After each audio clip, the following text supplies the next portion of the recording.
कहते हैं साधु वो होता है जो सब कुछ त्याग कर एक लक्ष्य को अपना लेता है। लेकिन कोई भी व्यक्ति यूं ही साधु नहीं बनता। इसके पीछे कोई ना कोई गहरी वजह होती है। ये कहानी भी एक ऐसे ही साधु की है जो अपने मन की अशांति से लड़ते लड़ते जंगल तक आ गया। लेकिन क्या जंगल में रहना या सांसारिक सुखों को त्याग देना ही मन की शांति का मार्ग है, या फिर इसकी राह कुछ और ही है? एक साधु जो अपनी मन की पीड़ा से मुक्त होना चाहता था, उसने सब कुछ त्याग दिया।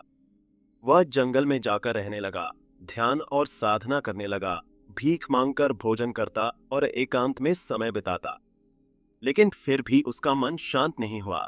हर दिन वह सोचता, क्या सच में मन को वश में किया जा सकता है? उसका विश्वास टूट चुका था। उसे लगने लगा था कि मन को नियंत्रित करना असंभव है। उसके मन में हमेशा यही प्रश्न उठता, क्या त्याग करने के बाद भी मन को नियंत्रित नहीं किया जा सकता? वह हर संभव प्रयास करता, परंतु उसके विचार उसे चैन नहीं लेने देते। वह सोचता, क्या संसार को त्यागना ही मन की शांति का मार्ग है या फिर कुछ और? इसी अशांति में दिन बीतते गए। साधु का हृदय थक गया, लेकिन उसका समाधान नहीं मिला। एक दिन साधु की भेंट एक साधारण गडरिये से हुई। वो जंगल में अपनी भेड़ों को चरा रहा था। गड़ैया साधु के चेहरे की व्याकुलता को भांप गया और बोला, महाराज, क्या मैं आपकी सहायता कर सकता हूं? आप बहुत परेशान लग रहे हैं। साधु ने कहा, तुम एक साधारण व्यक्ति जो संसार की मोह माया में लिप्त है, मेरी क्या सहायता करोगे? गड़रिया बोला, महाराज, मैं जानता हूं कि मन को कैसे वश में किया जाता है। साधु यह सुनकर हंस पड़ा और बोला, मैंने सब कुछ त्याग दिया, फिर भी मेरा मन मेरे काबू में नहीं है। और तुम कहते हो कि तुम्हें मन को वश में करना आता है। गड़रिया मुस्कुराकर बोला, मन को वश में करने के लिए त्याग ही सब कुछ नहीं है। असली त्याग तो गलत जानकारी का करना होता है।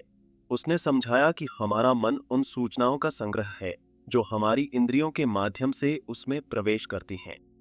हमारी आंखें, कान, जीभ, नाक और त्वचा, ये 5 द्वार हैं जिनसे हमारा मन जानकारी ग्रहण करता है।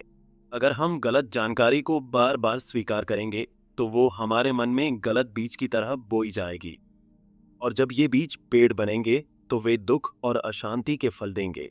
साधु ने पूछा, तो अब मैं क्या करूं? मैंने तो अब तक अनगिनत गलत बीज बो दिए हैं।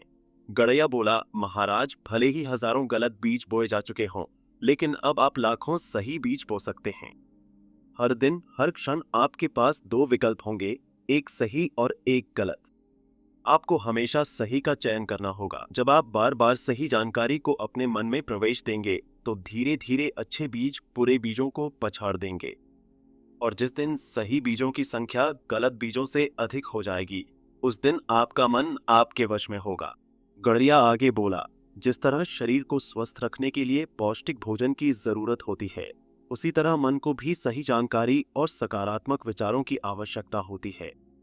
हर दिन ध्यान दीजिए कि आपकी आंखें क्या देख रही हैं, आपके कान क्या सुन रहे हैं, आपकी जीभ क्या स्वाद ले रही है, आपकी नाक क्या सूंघ रही है और आपकी त्वचा क्या महसूस कर रही है।